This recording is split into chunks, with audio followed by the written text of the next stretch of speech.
Good evening, everybody, and welcome to We the People. Tonight, our guest is Audrey Denney. She's a candidate from California's 1st Congressional District. Hi, Audrey. How are you? Oh, hello. Thanks for having me. Thank you for being here. We didn't get a chance to interview her in 2018, so I'm very excited to talk to her today. She's a return candidate, which is always wonderful. And of course, we have Laura Live and Good with us, and she is monitoring the chat and watching the video live because I could hear it. With the sound on, I apologize for that. Hi, everybody. I will be taking your questions in chat if you have any burning questions for Audrey. We're going to cover a lot, but do shout out, and I will see if I can find a spot to ask. Yes. Thank you all for being here. Hey, Kara Mitchell. Good to see you in chat. Thank you for being here. Audrey, really appreciate you joining us. I know that, actually, we just had quite a conversation in the green room, and I am... Out of all the research I did on you, I did not know a lot of what you just told us about from your 2018 campaign. So really, I want to say thank you for running again. Your district is friggin' huge. And why don't you just talk about why you decided to run again, especially after what you just described occurred last time. Tell us about that. Yeah, I've had a kind of a crazy run of it. So I live in Chico, California, and I am running to represent California's 1st district, which is the 11 counties in the northeastern corner of the state. And it is huge. We are just bigger than the state of West Virginia and just smaller than the state of South Carolina. Massively in mass. That is huge. It's wild. And I'm 35 years old. I made the decision to run on Thanksgiving Day of 2017. And I had never before that even considered a career in public service. I'm an educator. I work in agricultural education. I grew up on a family farm. I was the board president of a human rights organization in Latin America. And I just really felt like I loved my career. I loved my volunteer work. I had this beautiful little serene life in downtown Chico. And then on Thanksgiving Day of 17, I was driving with my sister, and we were talking about the young women, 30-year-old women who were running for Congress for the first time and how inspiring that was. We talked about Jessica Morse in the 4th District. Right. And I just had this visceral call, is the only way that I can describe it, to step out in public service this way. And that's awesome. From there, it was amazing. It was like nothing I ever experienced before. She looked at me and she's like, "Why not you?" And all the hair stood up on my arm. You know, you have those moments in life that are kind of defining. And that was the one for me. And then we planned and we talked about it, and I eventually decided, no, like, this is for real. I'm going to do this. We talked about the vulnerabilities of the incumbent that I was running against, and on January 2nd of 18, I launched that first campaign. So I only campaigned for 10 months. There was a crowded primary field. I came in second out of 7 candidates. I got outspent 2-1 and beat the 3rd place candidate by 6.5 points. And then we careened towards the general. And in mid-August, my doctor discovered a football-sized tumor in my ovary. Yeah, it was wild. Weighed 5 pounds when they took it out. So I underwent massive abdominal surgery 9 days later. I had to go up to Oregon because there's not a single gynecological oncologist in my 11 county district. Wow. And it was going to take me 6 to 8 weeks to get an evaluation at Davis. And I happened to know somebody who knew somebody who could get me into Oregon sooner. And just talk about the injustice of the healthcare system. Like, I got seen quickly because I had a connection. Right. And 10 days later, after this surgery that was the equivalent to a cesarean section, I was back on the campaign trail. Wow. And we went to November. The congressman that I'm running against normally goes back to DC on average of 20-point margins. I got him down to 9.9 points in just 10 months. I raised $1.1 million. 76% of that was in district, without taking a dime of corporate PAC money because I refused to be bought. So it was really this incredible experience. November 6th, election day, results came in. I earned 131,000 votes. 18,000 of those folks also voted for the Republican governor candidate. So we know my message was resonating with the folks in the middle. But then 36 hours later was when the campfire broke out and came, within miles of the town of Chico, where I've lived for 16 years, destroyed so much of my county. We lost 85 lives. That fire changed everything. All of the loss that I was feeling over the election immediately disappeared. Wow. And it was just this brokenness for the loss in our community. And it transformed and it hardened a lot of people who live in Butte County. When you live through something like this, we talk a lot about resilience. I mean, that's the name of the beer that Sierra Nevada brewed to raise money for it. But it instilled so much resilience in the people of this county. And so getting to work on fire relief efforts and from that day forward, strengthened my resolve to do this again. Wow. And there had been something inside me that I knew I wanted to give it 2 goes. I knew that I owed it to the people of this district to try again. But when the fire happened, what was once would be nice to have, it would be nice to have a Democratic representative. It would be nice to have a candidate who wasn't bought and paid for by corporations. This would be nice, became immediate, right? And it became necessary, and it feels urgent. And so the campfire crystallized my resolve and my desire to serve and to work for the people of the First District, and only the people of the First District. And I am deeply pragmatic, and I want to get things done. And I only want to get things done for the people of this district. And so I will not bow down to party leadership. I will not bow down to progressive idealism. I will not bow down to corporate sponsors. Literally the only people I'm going to work for are the people who live in this district. And that, that frustrates people sometimes. It frustrates progressive purists. It frustrates centrists, frustrates Republicans, but it's at the end of the day, the people who live in this district are the only thing that matter to me. Well, no, I get that. I mean, but you are part of, if you were to be a congressperson, be part of the collective that was making decisions for the whole country too. So, but that's just technicalities. You mentioned a couple things that, first of all, my God, the experience with cancer and just being able to walk away 10 days later and go back to campaigning is insane. So yeah, wow. Luckily it was borderline for stage 1. It wasn't advanced like they were fearing, so I didn't require any treatment after they removed the tumor. So that was really lucky. Yeah, but then to deal with we'll talk more about the campfire later. But something else you mentioned, you talk about not taking corporate PAC money, and you didn't take any corporate PAC money, but there was confusion with super PAC money that you said led into a craziness that you had to resolve. And I want you to talk about that because people are going to find it if they go to Open Secrets, and they're going to see this information like I did. All right. But I want to show everybody this. I thought this was interesting in talking about the money, and I don't know whether this is just early or what, but this is the money currently, all right, reported for the 2020 race. All right, LaMalfa is 86,000, and Audrey's reporting 247,000, and it doesn't include Q2 earnings. This is only what's up through Q1 at this point. But if you look at last year, everybody, they're neck and neck. Do you have different fundraising numbers now? Because it looks like you're just kicking his ass. Yeah, let me break down. And so as much as I love Open Secrets, which I do, and they're very user friendly, if you want the real actual numbers, it's the best to go straight to the FEC report and pull those down. So I'm going to say numbers that are a little bit different than these because they look at different lines on the FEC report than we normally report. So last year in 10 months, I raised $1.1 million. Congressman LaMalfa raised slightly less than me, but over a 2-year cycle, right? Because he started raising money January of 17. Sure. I started raising money January of 18.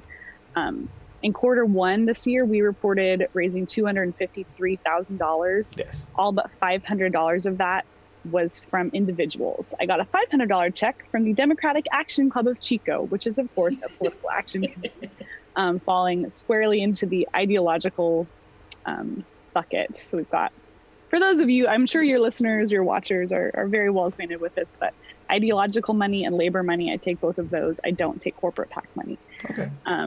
So of his 86,000 that you see listed there, he raised in the first quarter of this cycle $3,100 from individuals, none of whom lived within district.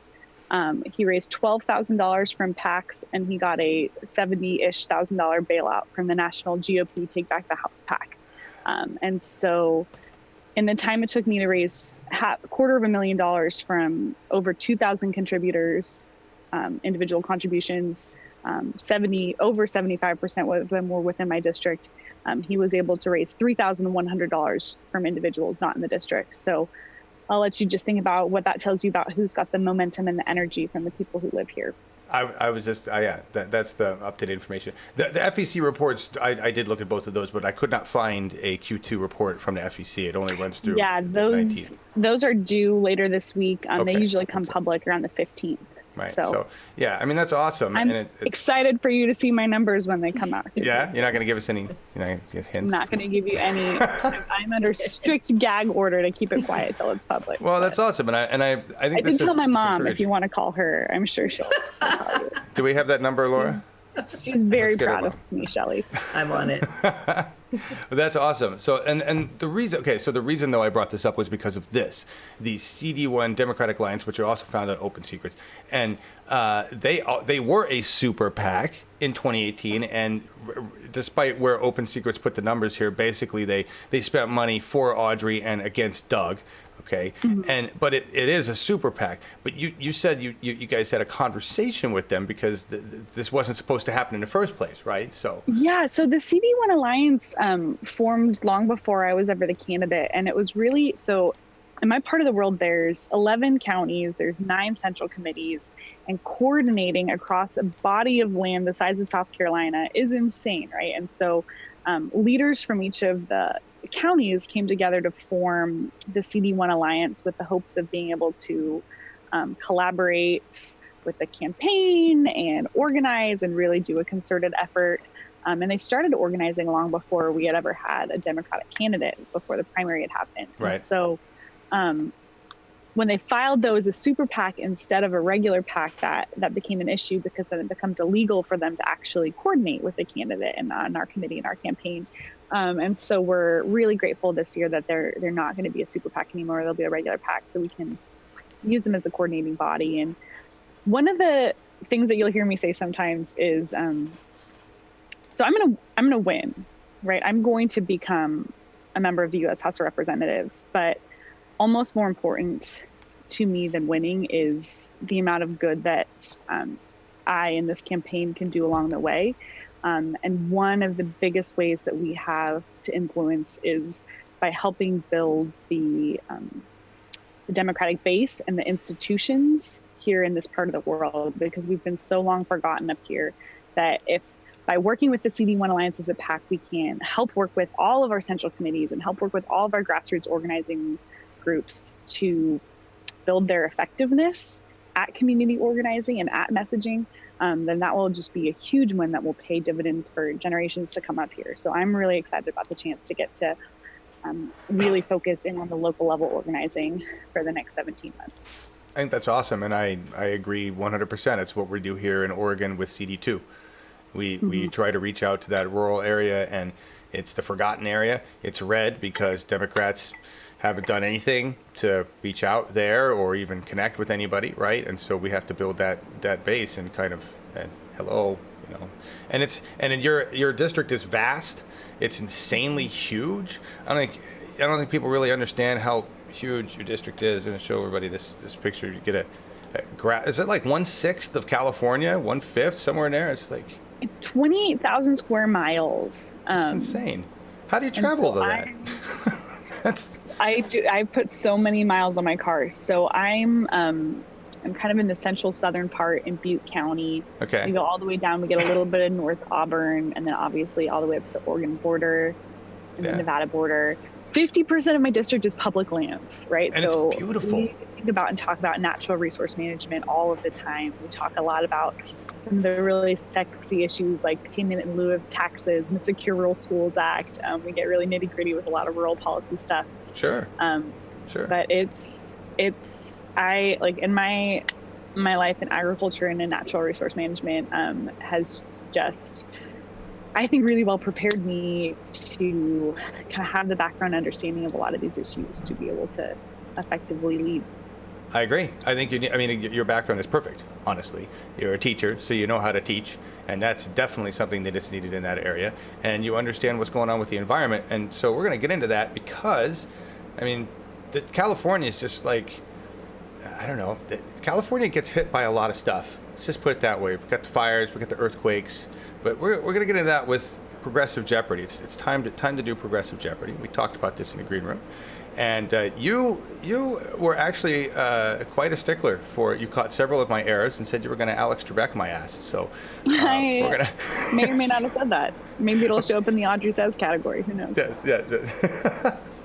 I probably didn't say ass. That's not a direct quote. It's just correct there.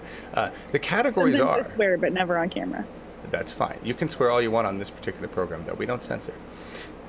The categories are F words, bailouts, and Audrey Says. Remember to answer in the form of a question, and all these are worth unicorns because we don't deal with money here. So, pick a category, please. I love unicorns. Wonderful. Well, I think we just start. I'm very linear, so I'm going to start on the left and say F words for 100 unicorns, please, John. Wonderful. The question is, according to the USGS, this state has more than 500 active fault lines and more than 650 fracked gas wells. The USGS also says both cause earthquakes. Name the state. What is California, John? Thank you so much. Yes, 100 unicorns. Phenomenal. So good at games. I know, and I know this is a tough one. So, listen, when I was looking at the map of the area, I realized you really don't have a lot of fracking action going up on there. Mm-mm. You do have some earthquake zones, because all of California seems to have some earthquake zones somewhere. Yeah. Wild weekend, holy moly. Yeah. I was in Southern California helping my sister move, and it was a little wild down there. It was, and I'm guessing people are pretty worried. I know the governor declared a state of emergency, I think, for there. These are I did some graphics work, everybody. This is fracking wells in California and earthquake zones. You see the black lines, the black areas of the earthquake zones. And then I combined them just to show you that it's not like they tried to avoid fracking earthquake zones. Mm-hmm. They just fracked wherever the hell there was stuff to frack. And I know, like I said, you see up in the northern area where your district is, not much going on up there. But as somebody who understands what's going on with the environment, conservation, and how do you feel about California's love of fracking while claiming to be an environmental leader? Yeah, that's hypocrisy just doesn't really ever sit well with us, right? Like, I feel like more and more right now, the American people, and especially my generation and the generation that's coming up behind us, we can smell inauthenticity and hypocrisy. And we know that fracking can cause a localized earthquake. We know that it can cause sinkholes and ground collapsing. We know that it can leach methane into the air. We know that it can contaminate water. We know all these things, right? These are all we do. Clear points of evidence. And so I think it's really, really time to make sure, especially in the state of California, as we're trying to get to be carbon neutral and really trying to look at our environmental footprint when it comes to energy production. We need to be looking towards how we can get truly renewable fuels, how we can steward our natural resources in a way that can mitigate climate change at the same time that it's keeping our communities safe and providing for their economic development. And that really is the center point of my platform this year.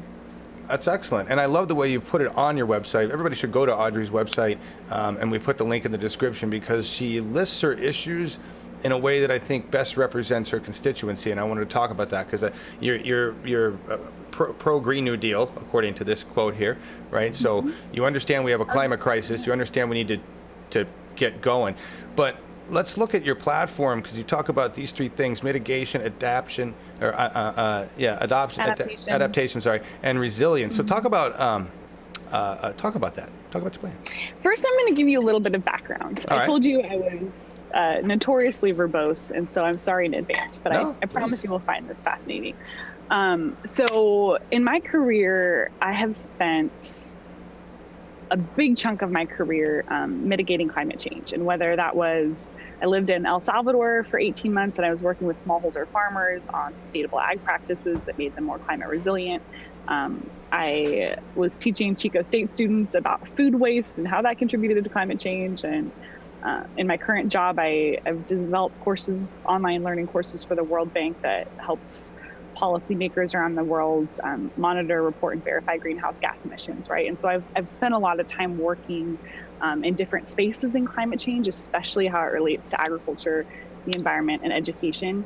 And I could not be more passionate about this issue, right? Because if I ever decide to have children, I would love it for there to be a planet for them to live on, right? And when that conversation I told you about in the car with my sister on Thanksgiving Day, we were driving, and at the time I was 33, and I was like, I'm a 33-year-old teacher. What do I know about running for Congress? What do I know about being in the House of Representatives? And then I paused, and I was like, well, I believe in climate science, and the current incumbent in the seat doesn't, so check. Yeah.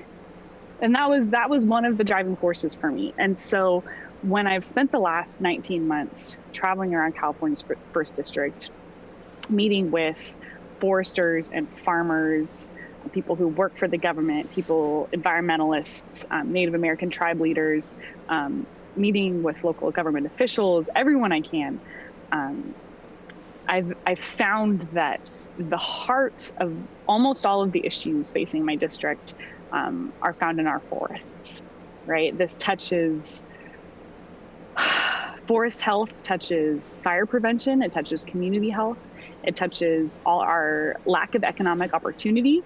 When we stopped being able to take as much biomass out of the forest 30 years ago, the lumber supply that was going into our mills dramatically dropped.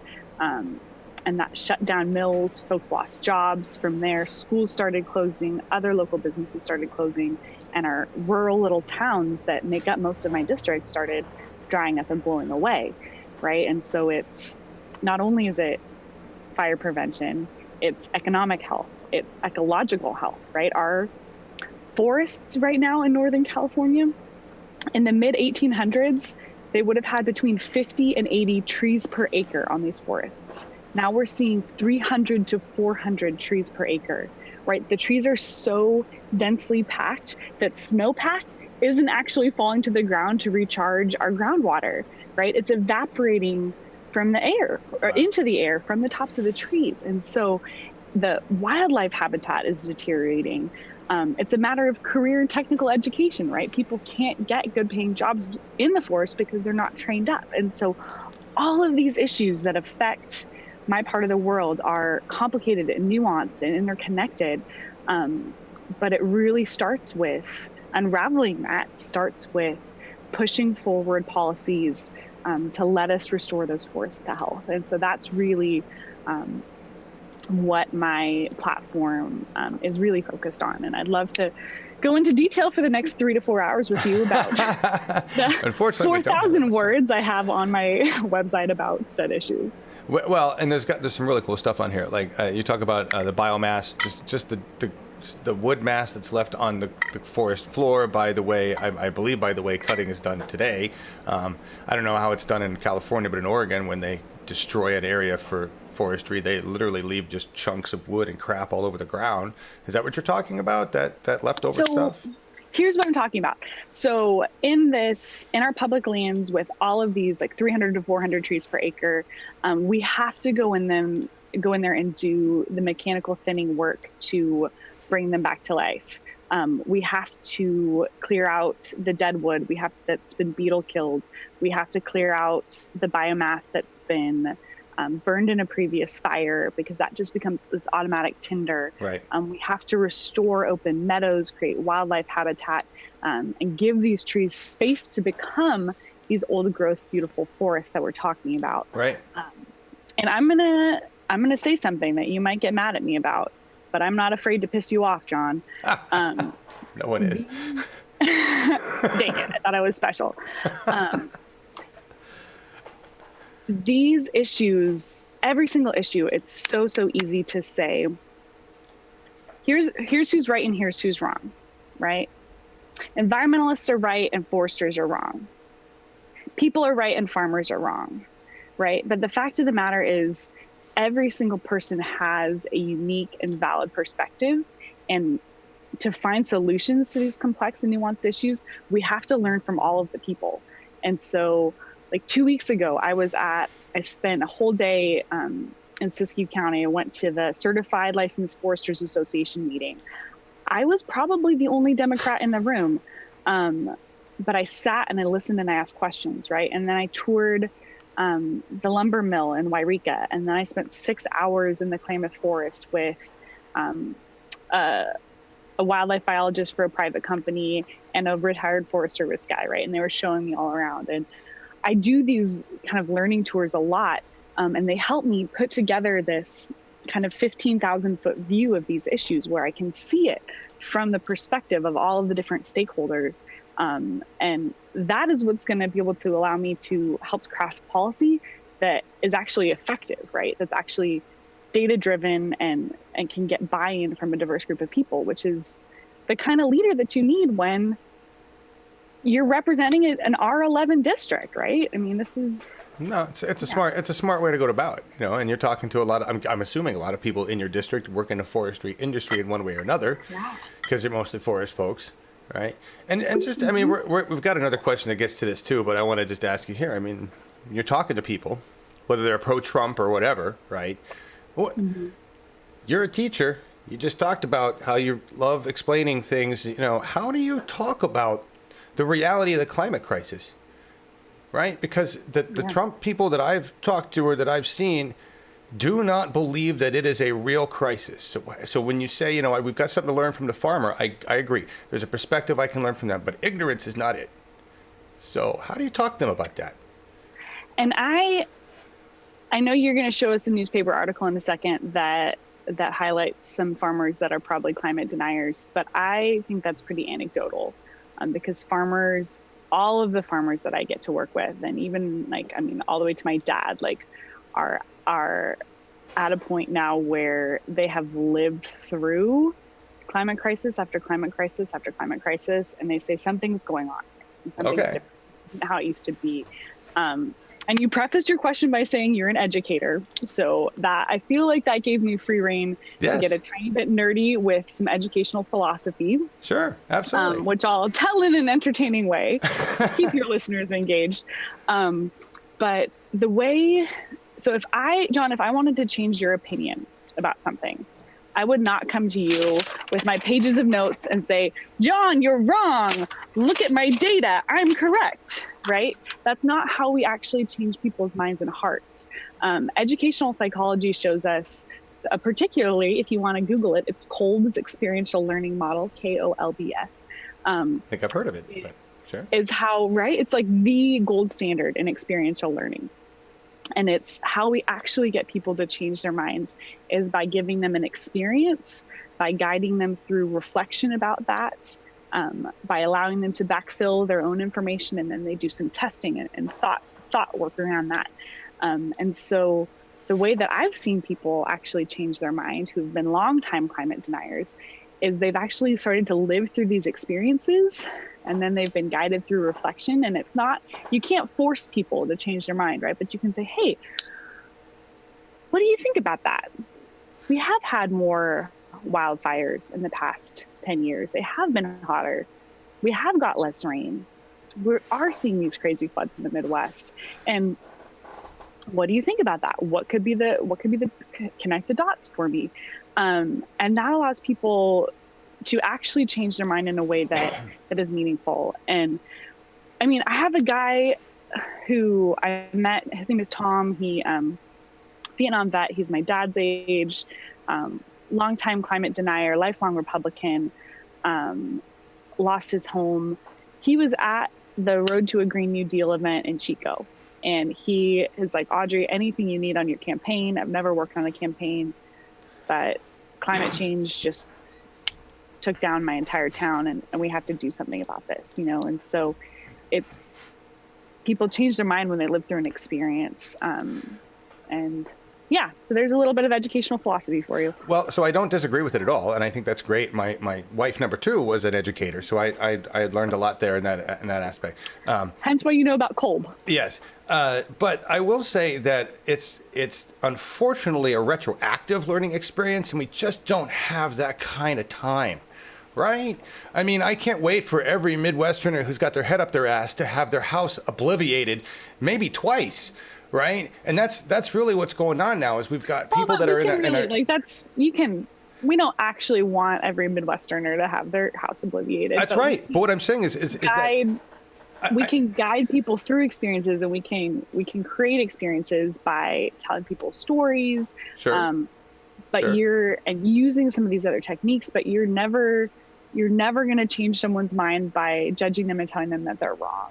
No, I agree. Never going to do that. I would hope that a farmer I would certainly hope that a farmer could look at some factual information and read it and comprehend it. You know what I mean? I don't have to attack them. We're not saying. I guess that's what I'm getting to. Maybe is more of an educational issue and a narrative issue is where they're getting their information, and not so much, because there is the narrative aspect of it. If they're all watching Fox News and they think it's a Chinese hoax, then it doesn't really matter what kind. They could have an experience and say, well, that was the Chinese bastards, right? Mm-hmm. And so that's why I think it's so important to be able to bring critical thinking and nuance and the appreciation of interconnectedness and back into our discourse, right? Yes. And that's like when we try to solve problems with 140 character tweets, we're feeding into a society that's lost that. And so that hunts my my predication for taking a long time to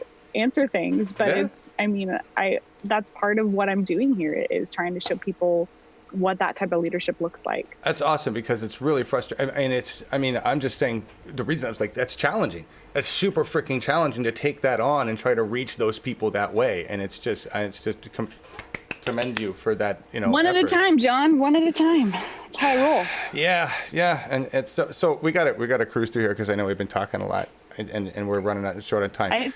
I thought this was a 3-hour interview. I'm sorry. That's next time. That's I'm the worst. I know. No, this has been awesome. It's been great. And the audience has been great. They've been having a good time. I saw a question, though, earlier, and I know we're going to get to it, but I can't remember what it was. I do have a question. You want to do it now? Before you go into Audrey Says. Yeah. We did have a question from the audience, Terry Brooks, who lives in Del Norte, I believe, Del Norte County. Jared Huckman's district. Yeah, she said she'd asked you to comment on your endorsement of Republican Brian Dahl for state Dolly for state Senate District 1. She's boy, did I get heat from that. That was it sounds like howdy. There is still a small group of people who are trying to recruit somebody that ran instead of me. So there was a special election in Senate District 1. And there were 2 candidates. My headphones are being. We lost your audio there. Didn't know. Was a Republican. There we go. That I had no relationship with, that I had never met before. That was, by all accounts, very, very, very conservative. And the other one was a man named Brian Dolly, who I know personally, who answers the phone every time I call him, who I work with regularly on forestry issues, especially trying to get stewardship contracts through.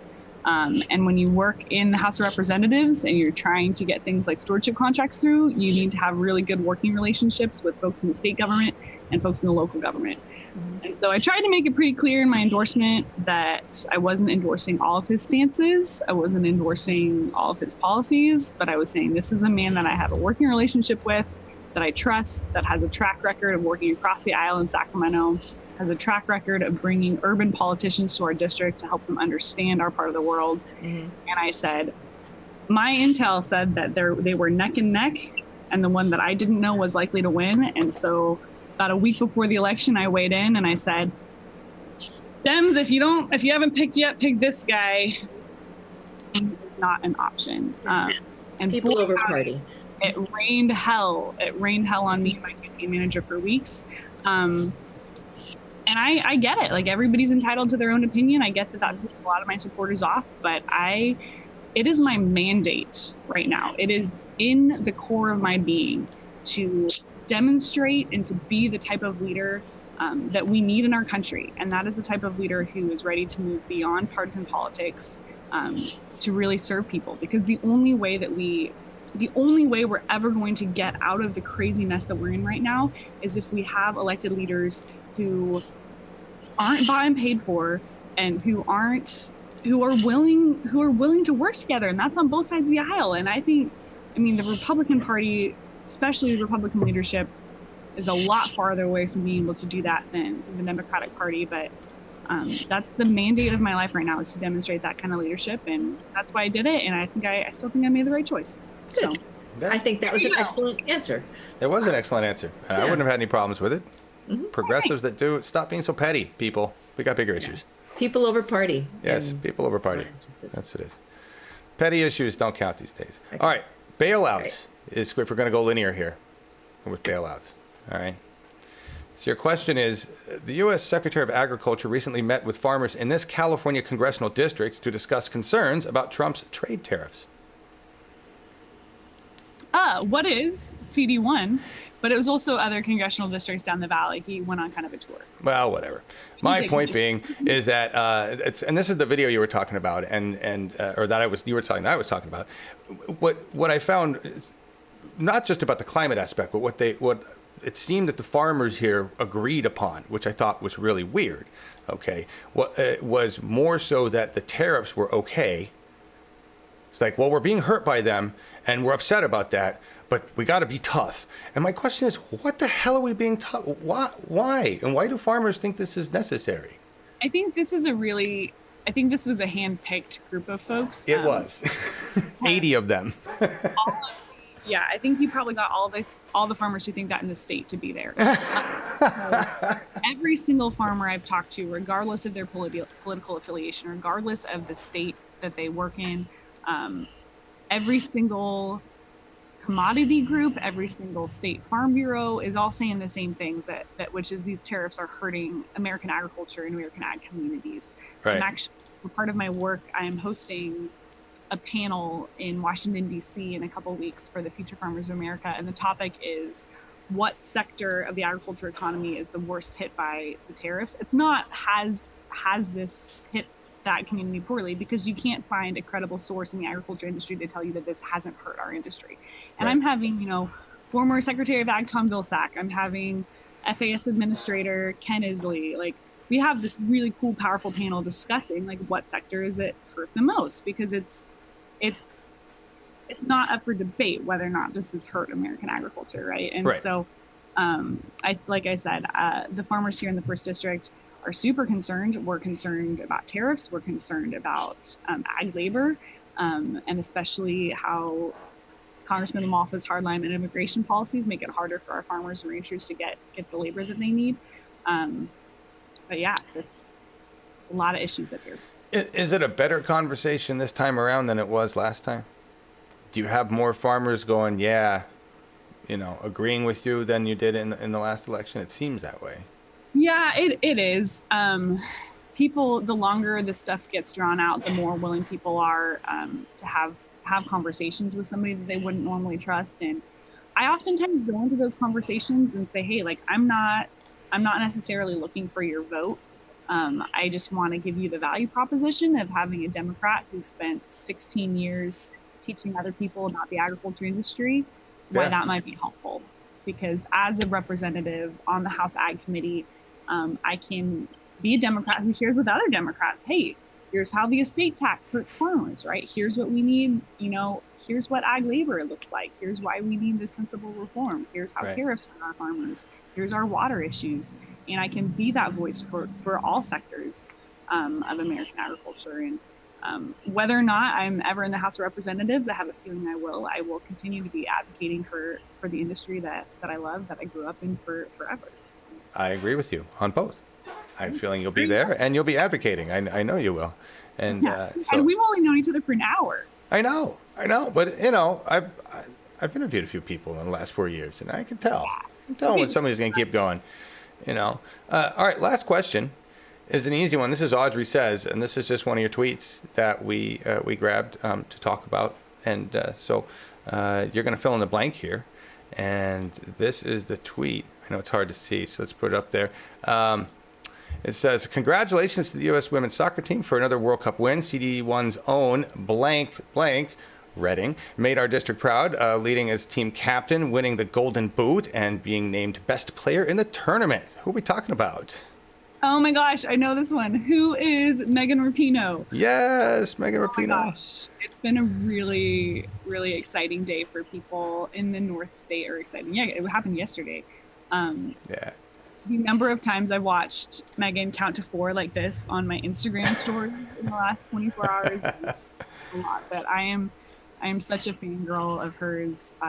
She just exemplifies what it means to be strong and courageous and fight for what she believes in. And the entire women's team is just, oh my God, they're amazing. On her Insta story today, God, I sound like a millennial. On her Instagram today, there was one thing, there was a post of the Reading Record Searchlight, which is the newspaper up in Reading, which is her hometown. Yeah.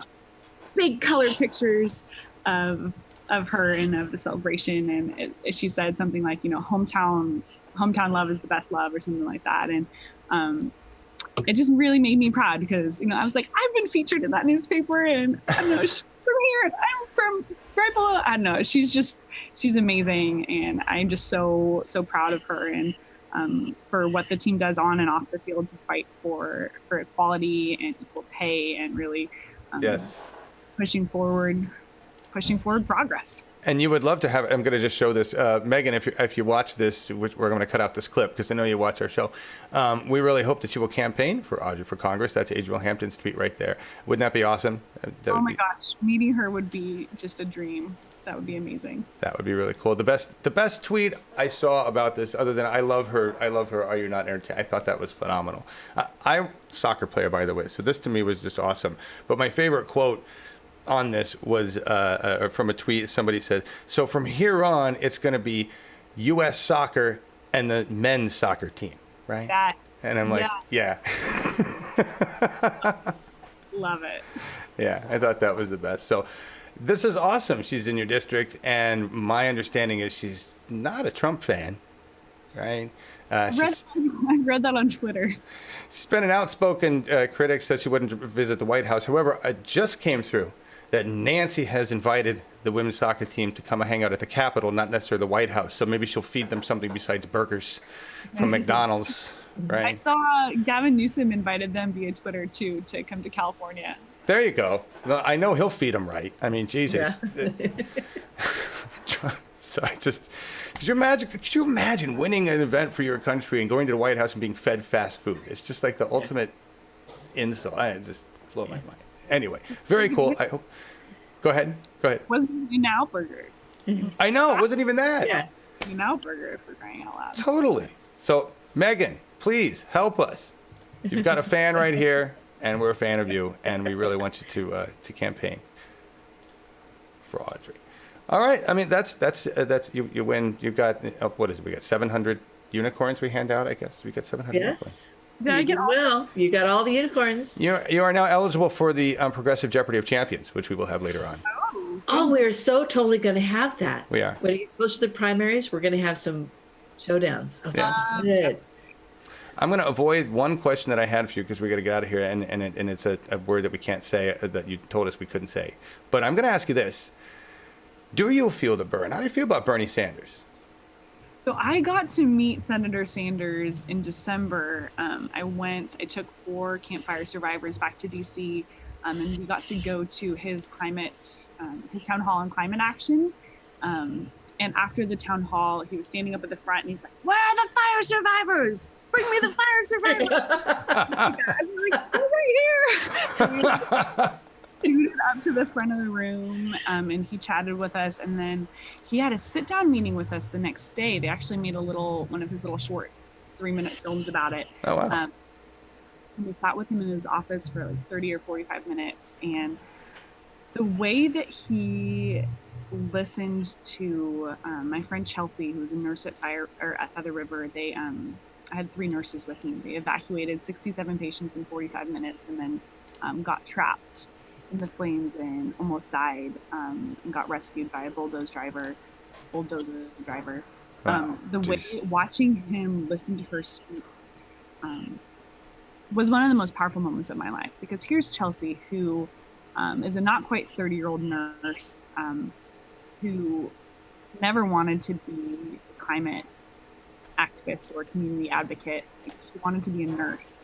And watching her tell her story in front of arguably one of the most powerful humans in the world, and having him sitting in the palm of her hand, exuding empathy and compassion, was one of the most powerful things that has happened to me. And I was really, really impressed with him there. And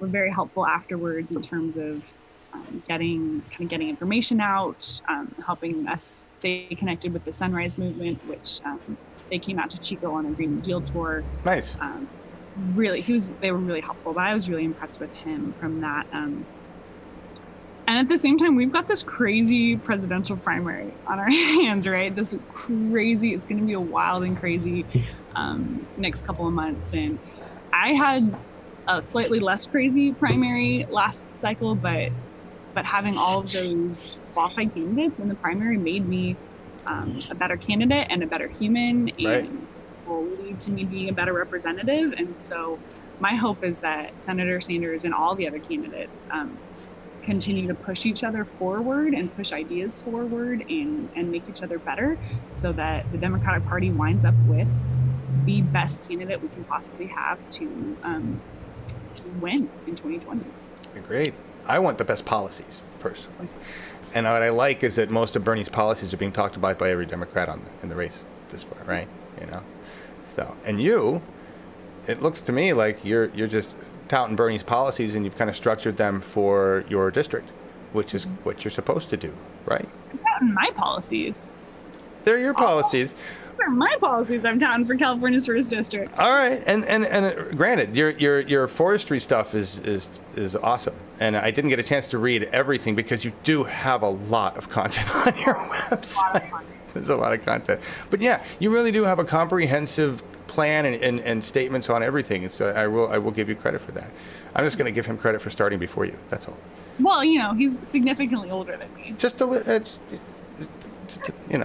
that's all right. That's all right. Anyway, thank you for being on. I'm really excited that you're running again, because it looks like this time you got a lot of things going for you didn't have last time, and that's awesome. It really is. And it doesn't look like Doug is doing well so far. I think enough of your farmers have had experiences to change their minds. I will be the first Democrat to represent these counties in the U.S. House of Representatives since 1974. And I will be the first woman to ever be the representative for California's first congressional district. Nice. Impressive. So tell everybody how they can get a hold of you. I'm sorry, what, Laura? What? No, I was just saying, well done. Oh, yes. The website is audreyforcongress.com. You can read my verbose policy statements there. You can also donate there. We're working on Q3 already. Most of my donations come from small dollar monthly recurring donations, and I appreciate every single one of them. Twitter's there, Facebook's there. Check us out, Audrey for Congress, across the board. Awesome. And would you be willing to come back for a longer interview if you want to really talk more and progressive Jeopardy of Champions? Would absolutely love to give a 3-hour lecture to your audience on policy. That would make my day. I'd love to do it. We'll do that, but what I'm excited about is maybe getting together a round table and talking about. I can have a wipe-off board. Yeah, Whiteboard. sure. It could be great. Whatever you want. Well, I'd love to do it. Let's do it. Excited. Audrey Denney, everybody, running for California's Congressional District 1. And I'm excited. She's a teacher, and she understands what the heck's going on, and she's seasoned because she ran in 2018, and you really should get out there and support her. So thank you, Audrey. Oh. We are going to get out of here, next week we got Peter Khalil Actually, not even next week. This is on Wednesday. Oh, shit. Yeah, 2 days ago. Yeah, Peter Khalil, who's running for candidate for Washington District 3. Yeah, that's right. I forgot about that. We're getting out of here, of course, with a pick of Marcus's. We always end with music on this program. And this is Chip Taylor and the New Ukrainians, and it's called Fuck All the Perfect People. Marcus always finds us the great songs. Obviously, we have to do a lot of research to make sure we can run these on YouTube beforehand. And before you go, well, who the hell is Chip Taylor? Which is a great question. Chip, born James Wesley Voigt, is an American songwriter noted for writing Angel of the Morning, which I remember from my childhood, and Wild Thing by the Trogs. Everybody knows Wild Thing, right? 2 classics. Yeah. So that's who Chip is, and this is a newer tune from Chip. And I really appreciate y'all being here. Gosh, I hope I turned off... I didn't check title. I bet. No, it's running.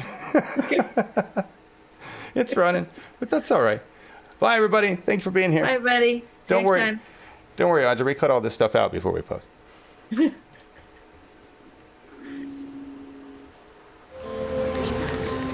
the first thing you're going to say is to be or not to be. It's going to come up in a second.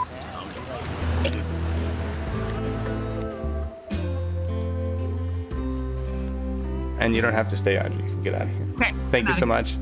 Have some dinner. Great. That was fun. Great. That was a lot of fun. Thanks. To be or not to be. To free or not to free. To crawl or not to crawl. Fuck all those perfect people. To sleep or not to sleep. To creep or not to creep. And some can't remember what others recall. Fuck all those perfect people. Sleepy eyes waltzing through. No, I'm not talking about you.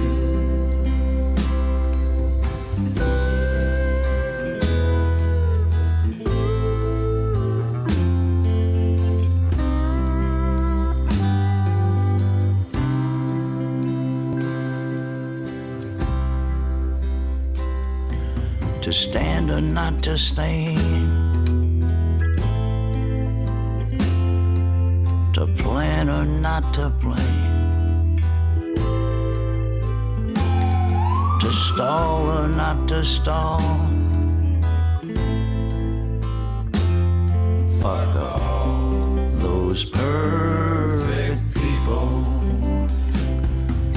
To drink or not to drink. To think or not to think. Some choose to dismember your rise and your fall. And fuck all those perfect people. Sleepy eyes waltzing through. Till I'm not talking about you.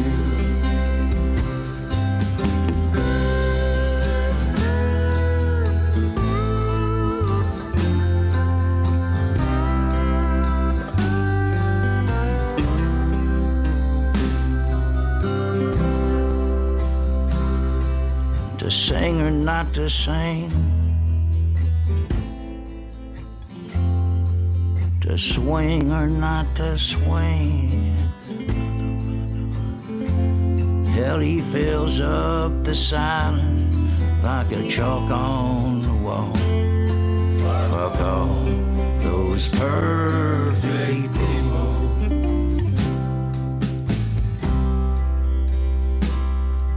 To pray or not to pray.